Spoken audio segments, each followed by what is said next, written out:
Prince Harry would inadvertently steal the thunder from the Queen if he returned to the UK during her Platinum Jubilee year, according to a royal author. Harry could make a solo trip to England next month to pay tribute to the memory of his grandfather Prince Philip, according to a commentator. However, royal expert Brian Hoey thinks chances to see the Duke of Sussex crossing the pond throughout 2022 are very slim.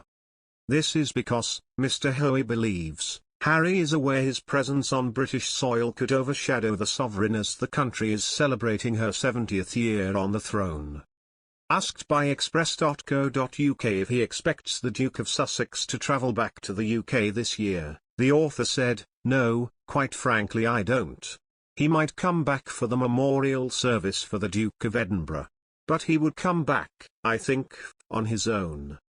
And I doubt very much he would come back throughout the remainder of the Platinum Jubilee year, and this is to his credit. Because if he does come back, a lot of the attention would be on him, taken away from the Queen, and nobody in the royal family wants any attention diverted from Her Majesty in this particular year." Speaking further about a possible conscious choice the Duke could make not to overshadow the Queen in this historic year of her reign, the author continued, "It is a question of stealing the thunder from the Queen. If he does come back, it would be unintentionally stealing the thunder, but it is bound to happen.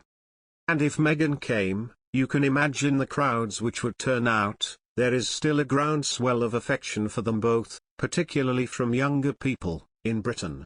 Harry, Meghan and their son Archie Harrison relocated to California in March 2020, just days before they officially stepped down as senior royals.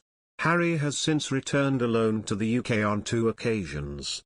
First, he crossed the pond during third national lockdown in April last year to attend the funeral of Prince Philip. The Duke of Sussex is believed to have stayed at Frogmore Cottage in Windsor at the time.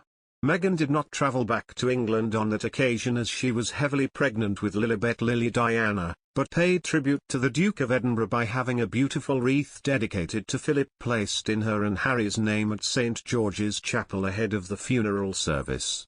Harry also returned to England in late June last year. During this second brief stay, the Duke of Sussex headed to Kew Gardens for an event hosted by Wellchild, one of his most beloved patronages.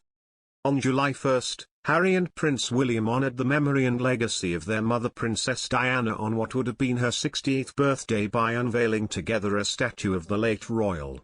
The bronze statue has been placed in the sunken garden at Kensington Palace, an area of the royal residence Diana was particularly fond of. Despite Harry's absence from Britain, he is still in touch with members of the firm. In interviews he gave in early 2021, he revealed he is regularly in touch with the Queen, with whom he and his family speak over the phone or video link. Moreover, earlier this month he was spotted at LA Stadium watching the Super Bowl in the company of his cousin Princess Eugenie. And a few days later, the pair were joined by their partners, Meghan and Jack Brooks-Bank, for dinner at a Santa Barbara restaurant, as shown by photographs obtained by a US news website.